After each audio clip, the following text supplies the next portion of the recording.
All right, welcome back to it. My next guest has done, in my estimation, really terrific work. I don't say that lightly.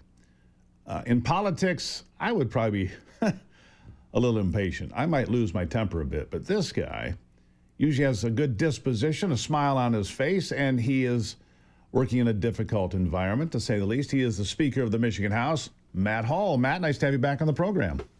Hey, great to be on with you, Steve. Always good to have you here, my friend. All right, so the budget is behind us. Didn't get everything you wanted, but you certainly moved the needle in the right direction. First time we've done that in a long time, and I applaud you for that. I mean, you worked hard. You worked behind the scenes. You shook hands. You made friends, or at least friends for a moment, enough to get it done. What happens between now and the end of the year? Well, thanks for recognizing that. And, getting Gretchen Whitmer to sign on to a budget that amplifies President Trump's one big, beautiful bill with no tax on tips, overtime, Social Security, delivering a smaller budget than last year, forcing her to cut $800 million of waste, fraud, and abuse in the budget. That was a really hard one. She did not want to cut waste, fraud, and abuse, including the 2,000 ghost employees and wasteful programs. And what we're setting up in this budget by forcing her to dedicate all that waste, fraud, and abuse that we cut to roads is next year we're looking at another cut based on our projections of over $500 million. So, we're ratcheting this budget down year after year, and we're putting it now on a trajectory to be a more efficient budget and to make better value for your tax dollars. So as we move ahead, we're looking at tackling property tax relief, and we're looking at whether we can come up with a better idea than Whitmer had at economic development. Let me ask you about property taxes, man, because that's kind of important. It's a big topic for a lot of folks in this state right now. No Michigan property tax is an effort underway by Michigan by a grassroots initiative. Governor DeSantis in Florida talking about doing the same thing right now, eliminating property tax. I mean, look, you're retired. You paid off your mortgage. You've gotten yourself basically debt-free, and yet you still get hit with these taxes. You never truly own your home if the government can come take it if you don't pay your property taxes. What are your thoughts on that? Yeah, it's very interesting to see what Governor DeSantis is doing in Florida. I mean, you look at they don't have a state income tax Right. there. And now they're looking at eliminating property tax. So it's very, very interesting. In Michigan, as you know, I mean, we got a lot of work to do. And it's one of the issues we hear the most about from people. It used to be the income tax, but with the Biden inflation and the way Michigan's property taxes work, taxpayers got hit with 2 or 3 years in a row there where they really saw their property taxes go up. So, it'll be interesting to see if this ballot proposal makes the ballot. But there's some things in Michigan. Well, let me just ask you, do you support it, the ballot initiative, if it makes the ballot? Yeah, I would say no. I think it's look, I just sat through forcing the politicians to cut $800 million of waste, fraud, and abuse in the budget, and I saw how hard it is. I'm not sure that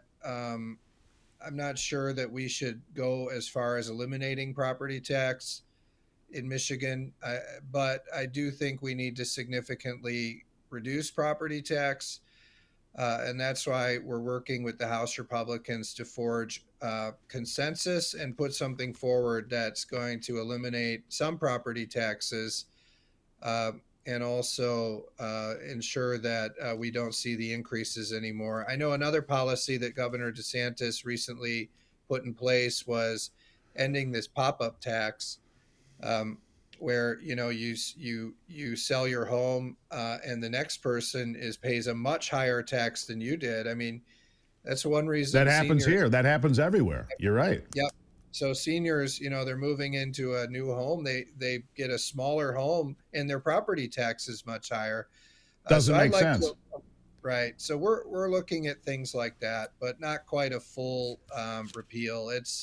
It's a very aggressive move, and I don't think we want to do that with this governor. We were going to want to do it with a Republican governor if we do it.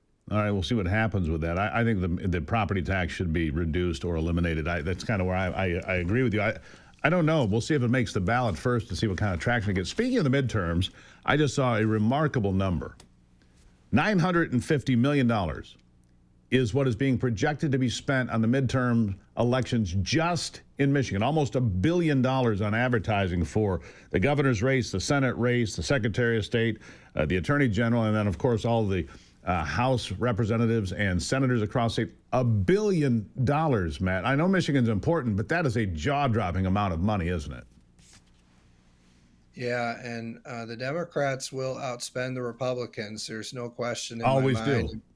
Yeah, we went through that in the last election. So we have to be smart with our money. We have to target voters better than them, and we have to have a stronger message. But, this is the first time in Michigan's history where a U.S. Senate seat is open with Mike Rogers running against somebody from a very competitive Democrat field.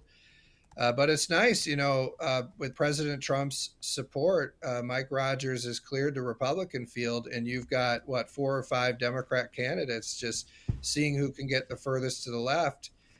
And we have an open governor seat. And I think we're probably the only state that has both of those open seats for governor and U.S. Senate. And that's really to the top. Yeah, and look, if Donald Trump's going to continue with his initiatives, most of which I agree with, not all, but most of them I agree with, resetting the trade for Michigan farmers to get better deals and not have to rely on China, not getting our pharmaceuticals from China, for example, having a secure border, making sure the crime's cleaned up. In order for those things to continue, the Senate is incredibly critical. You're going to have big races in Maine, North Carolina, Michigan, all these places. So it's really important. Plus, with all the arguments going on over congressional districts, we'll see that that's going to have a big play as well.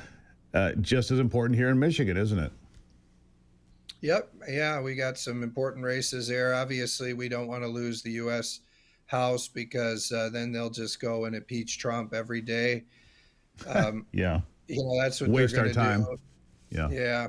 And I think at the state level, we want to return the Michigan House majority. We've accomplished a lot of things with only one leg of the stool, but if we can return the House Republican majority at the state level and a Senate majority, then and a Republican governor, we can start really turning the state around.